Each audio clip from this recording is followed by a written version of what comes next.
Assalamu alaikum guys, Khaleel Mohammed here. Welcome to another, I know it's a late one of WAGWAN, we've been a bit busy. But anyway, today we're talking about, as the title suggests, miming. My advice, my humble advice to Nasheed artists out there who are doing miming, stop it, yeah? Check out this edition of WAGWAN.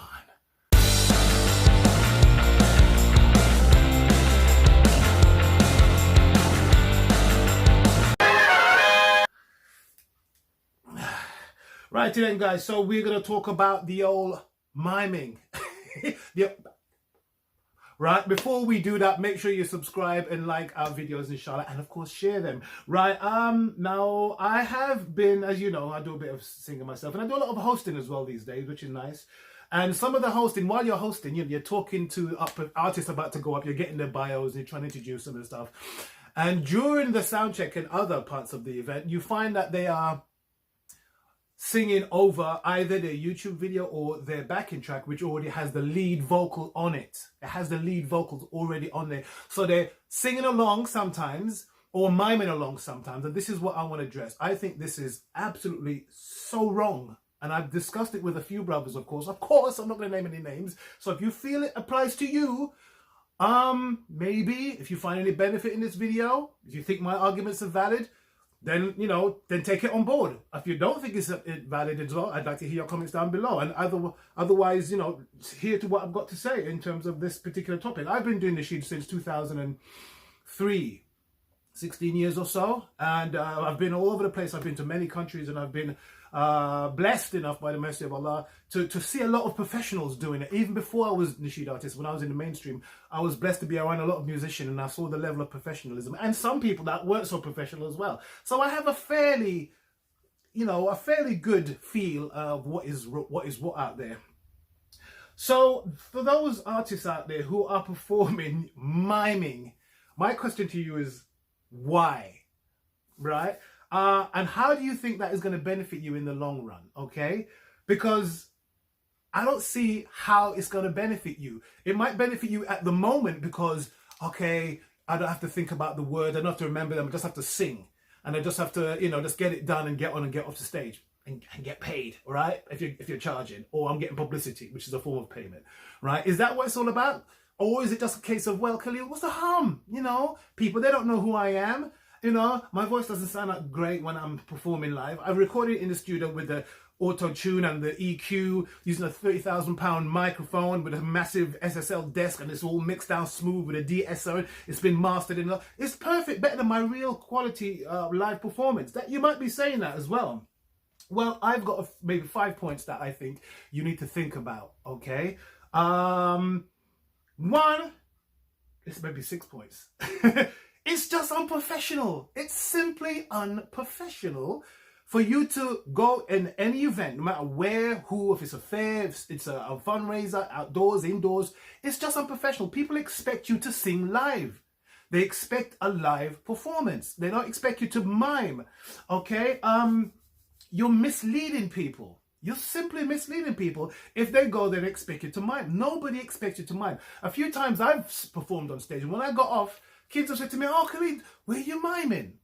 Okay, now that could be a testimony to my ability as a singer, that they think I sound so good that it sounds like a recorded version, or it's sound like the record version of me. And I've said, no, but the point I'm making is that they expected it to be live. So people's expectations are that it should be live. So you're unprofessional, you're faking, right? You're misleading people. If you don't go with the view to sing live, that means you're not warming your voice up before you go in there, which is also an aspect of being professional. You're not warming your voice up, you're not making sure that the timbre is good, your throat is warm, so you can get those ranges. You're not doing the mimes, you're not doing any of all that. That means, because you're thinking, why do I need to do all that? You see, complacency will begin to settle in. And after all, you just be like, I've got a cold, but I'm going to sing, because the backing tracks are going to do it for me. That is not on. That is not on, okay? If you are doing that, that means you don't really care about your performance. So if you're up there miming, what are you doing? Are you just posing around? Trying to look good? What? If you're not concentrating on the words anymore, are you just concentrating on making sure that your lips sync up with your recorded version? Is that what you're there for? Is that what you're there for? To try and make sure you look good? That you're not, so they can't catch you out? Next point, if you're not warming your voice up, you're not doing it live, that means you don't really care about if you're singing in key. If you're singing sharp or you're singing flat, you don't really care about that. Why should I care about that? Because the backing track will do all that for me. So you're not going to improve your stage performances. You're not going to improve your pitching and your tone. Because the best place to do that is on stage. You can practice and have singing teachers till you're blue in the face. Right? But when you get on that stage, it's a whole new ball game. Your mouth gets dry. You forget the lyrics. You get dizzy. You get disorientated. It used to happen to me a lot. You get disorientated. You trip on things. You know, you're trying to do all these things at once. You're trying to look fairly pleasant as well. So if you're, so those are the things that you should be doing. If you're, that's part of your whole retinue as well.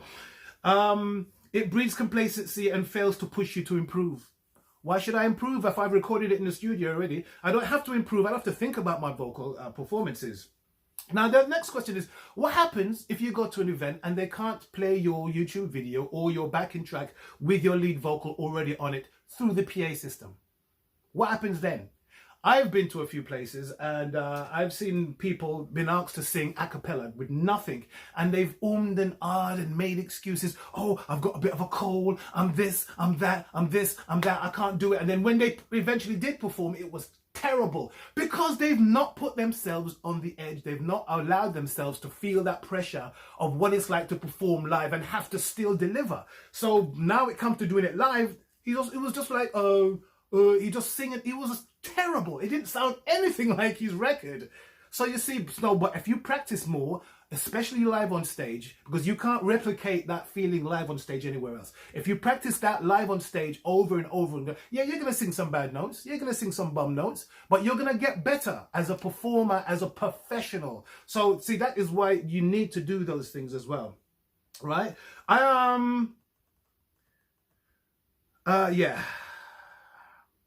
One brother told me that it's okay to do it because other well-established artists are doing it. that makes it okay. No, it does not make it okay. It doesn't do away with the fact that the expectation of the audience is that they expect you to sing live. It doesn't do away with the fact that you have to improve your performance on stage while remembering the words and performing the song and staying in key and on time. That doesn't do away with all that. If somebody else is doing it, maybe that person's been singing for 20 years. You don't know why they're doing it, so you need to set your own standard. And what I'm trying to say, I believe what I'm saying is objectively correct. It's not, my opinion. This is objectively correct what I'm saying. If you've got some other ideas, before you subscribe, before you like anything, let me hear your comments as well. If I am objectively wrong. Okay, and I know a sound engineer who was doing a performance. He was doing an event, fundraiser, and a big artist turned up.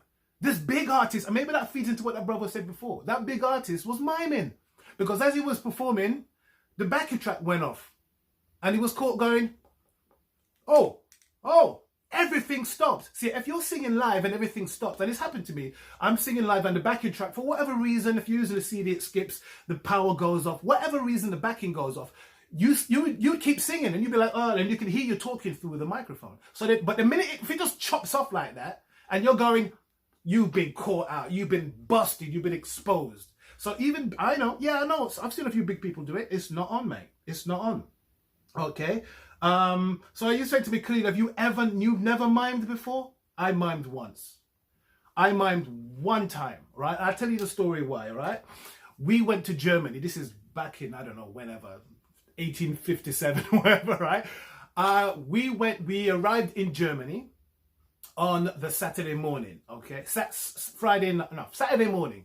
The event was Saturday evening. And by then, I already felt something wrong with my throat. I felt like I was getting bunged up. I was drinking honey and, doing the Vicks and everything, but it wasn't. As the day went on, I got more and more stuffy to the point I couldn't even talk. Now, we went to the auditorium in Germany. It was a massive 5,000-seater. And Outlandish was there as well. Some other really good European Nasheed artists were there as well. And I could not sing. But there was no way I'm going to say to them, I can't sing. I come all that way. They paid for the flight. They paid for the hotel. It was 3 of us. So it wasn't as if it was just me. So the only thing I was forced to do at that point is put on my videos and mime to that. And you could, if you ever saw that video, you could tell straight away. Because as soon as it went off and I spoke to the audience, as my usual kind of give some banter, I sounded like this. And so that was the only time I was ever mimed, and because I really thought that at that point there I had no choice. I really had to do it because it was so much on the line and I had to just do it, and they're paying for everything. So that is the only reason why I mimed at that point. But besides that, I've never mimed. The only time I mime is when we're doing the music videos. Right? Okay. But my opinion, my takeaway is that I honestly believe those are some big artists out there. I'm not going to name the ones I'm criticizing. I'm not going to name the ones I'm praising. But those ones that are quite successful, the reason I believe they're successful is because of that integrity, that the insistence that they need to be professional. And that permeates all of their work. So even if it's live, and I've heard some big artists on stage sing some dead keys, just like hurt your ears, and I have to just leave. I have to leave the hall because I can't take it. But at least they're pushing themselves and they're putting themselves on the edge, on the cutting edge of trying to do it and trying to. That's how they'll get better. But if you don't put yourself up against it, what are you there for? What are you there for? Really?